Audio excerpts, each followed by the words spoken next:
NEET தேர்வுக்கு விலக்கு கோரி 27ஆம் தேதி நடைபெறவிருக்கிற திராவிட முன்னேற்றக் கழகத்தின் மனித சங்கிலி போராட்டத்தில் விடுதலை சிறுத்தைகள் கட்சியும் பங்கேற்கிறது. கடலூரில் நடைபெறுகிற மனித சங்கிலி அறப்போராட்டத்தில் நான் கலந்து கொள்கிறேன். இந்த அறப்போராட்டத்தில் பங்கேற்பதற்கும் உள்ளாட்சி அமைப்பு தேர்தல் அல்லது சட்டமன்ற நாடாளுமன்ற தேர்தல் ஆகியவற்றுக்கும் எந்த தொடர்பும் இல்லை.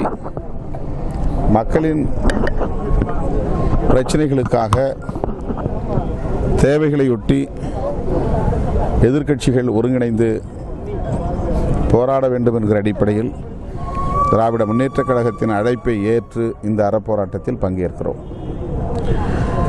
இன்று ஜூலை 23 மாஞ்சோலை தொழிலாளர்கள் தாமிரபரணி நதியில் அரச வன்கொடுமைக்கு பலியான நாள். அந்த மாஞ்சோலை தொழிலாளர்கள் 17 பேருக்கும் விடுதலை சிறுத்தைகளின் சார்பில் வீரவணக்கம் செலுத்துவதோடு தமிழகத்தில் தலித் மக்களுக்கு எதிரான வன்கொடுமைகள் அதிகரித்து வருவதை தமிழக அரசுக்கு விடுதலை சிறுத்தைகளின் சார்பில் சுட்டிக்காட்ட கடமைப்பட்டிருக்கிறோம். கடந்த 6-7 மாதங்களில் தமிழ்நாட்டில் நடந்திருக்கிற 30க்கும் மேற்பட்ட படுகொலைகளில் 25 பேர் தலித் சமூகத்தை சார்ந்தவர்களே கொல்லப்பட்டிருக்கிறார்கள் என்றும் அதில் பெரும்பான்மை தென் மாவட்டங்களில் நிகழ்ந்திருக்கின்றன என்றும் புள்ளி விவரங்களில் இருந்து தெரிய வருகிறது. ஆகவே தலித் மக்களுக்கு எதிராக திட்டமிட்டு நடத்தப்படுகிற வன்கொடுமைகளை தடுத்து நிறுத்துவதற்கு தமிழக அரசு உரிய நடவடிக்கைகளை மேற்கொள்ள வேண்டும் என்று விடுதலை சிறுத்தைகள் கட்சியின் சார்பிலே வலியுறுத்துகிறோம். ஆரம்ப காலத்தில் இந்த இதே மாஞ்சோலை தொழிலாளர் இருந்த ஒரு 2-3 கட்சியில் அஞ்சல் செலுத்துறாங்க. தற்போது 25க்கும் மேற்பட்ட அமைப்புகள் அஞ்சல் செலுத்துறாங்க. அந்த பாதிக்கப்பட்டவங்களுக்கு இது வரைக்கும் அரசு சார்பில் ஏதாவது பண்ணியிருக்காங்களா? அதில் விசியோட பங்கு என்ன சார்? தற்போது ஆரம்ப காலத்தில் ஒரு சில கட்சிகள் மட்டும் தான் அஞ்சல் செலுத்திருந்தாங்க. இன்னைக்கு பார்க்கும்போது எல்லா அரசியல் கட்சிகளும் இடதுசாரிகள் உட்பட அனைத்து தரப்பினரும் மாஞ்சோலை தொழிலாளர்களுக்காக அஞ்சலி செலுத்துவது ஒரு அரசியல் கடமை. அந்த வகையில் விடுதலை சிறுத்தைகளும் இதில் பங்கேற்கிறோம். பாதிக்கப்பட்ட தொழிலாளர்களுக்கு அரசு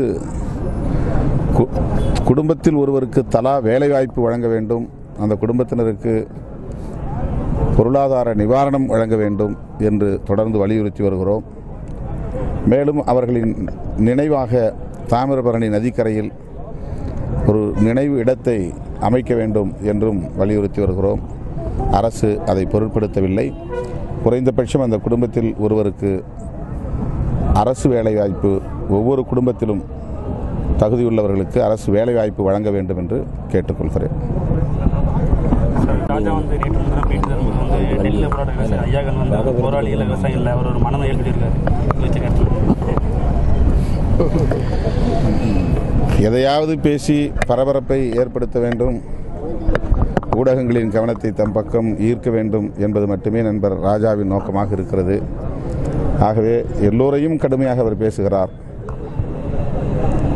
அவர்தான் அப்படிப்பட்ட பாதிப்புக்கு ஆளாகி இருக்கிறாரோ என்கிற கவலை ஏற்படுகிறது.